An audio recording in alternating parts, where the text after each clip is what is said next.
Hello everyone, thank you so much for watching me and Jane on Monday evening, and what I'm going to do now is just do some finishing touches to complete this flamingo.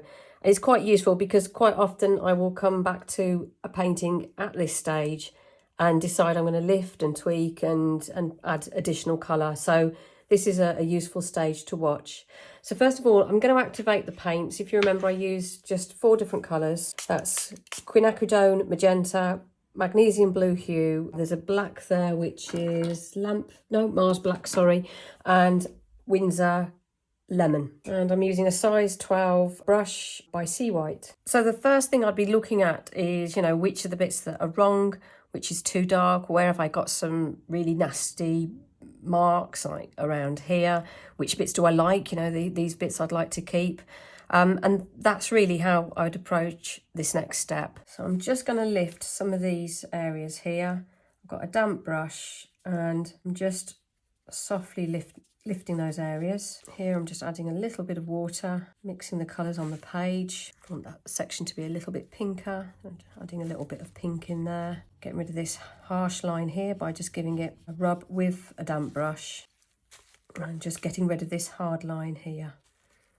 I'm also going to lift the darkness on this beak because it's not really that dark in the photograph. There's little hints of pink in there as well. Let's just drop a little bit of pink in there and then just correct the eye shape a little bit. Just some darks that I've got to get on these wings, certainly on this one anyway. My paper's dry at this stage. I feel it needs a little bit more detail around here, which is like an orangey pink colour. So I'm just mixing a little bit of lemon yellow and a little bit of the magenta to make an orange. I think it needs to be a bit pinker than that. Just drop a bit of pink in. And again, I'm still working on dry paper. I'm just going to pop some shapes into there. A few more shapes. I'm just going to drop a few more shapes into here. I'm going to lift this out. It doesn't make much sense. Lift some of this off as well. It shouldn't be there. Give it a dab. Watercolour's got kind of quite a bad reputation for being difficult to work with, but it's actually quite forgiving. You can lift areas back out. Can't get back to the original colour of the paper, but you can lift a lot of colour out. Just get rid of that mark. I don't like what's happening over here, so I'm just going to lift it a little bit.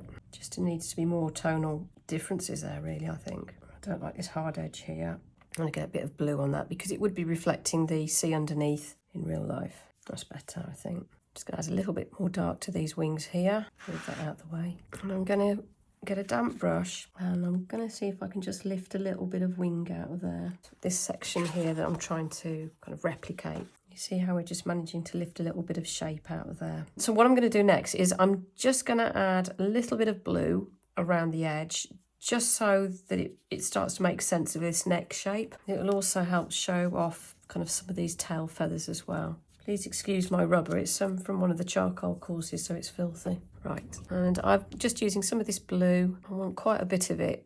So I'm just going to cut in with the end of my brush. So it's a size 12, but you can get some detail with these. You're going to have to work quite fast here. Let's get a bit of water in that.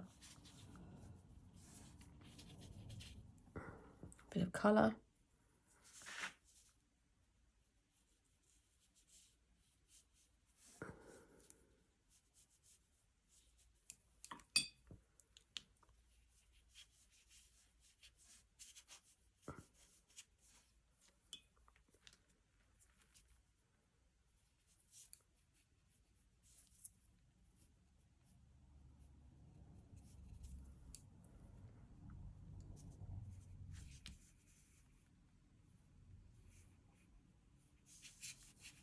I try and leave pockets of nothingness, actually, paper as well. And then I think maybe a little bit over here. Just cut around the head just to accentuate the light.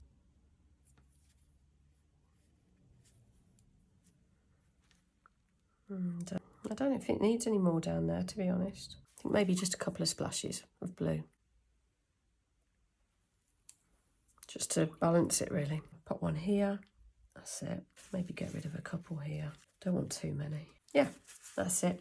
Thank you again for joining us, and hopefully you enjoyed the live feed and this follow-on video, and Jane's as well. And hopefully see some of you in Italy painting flamingos for real.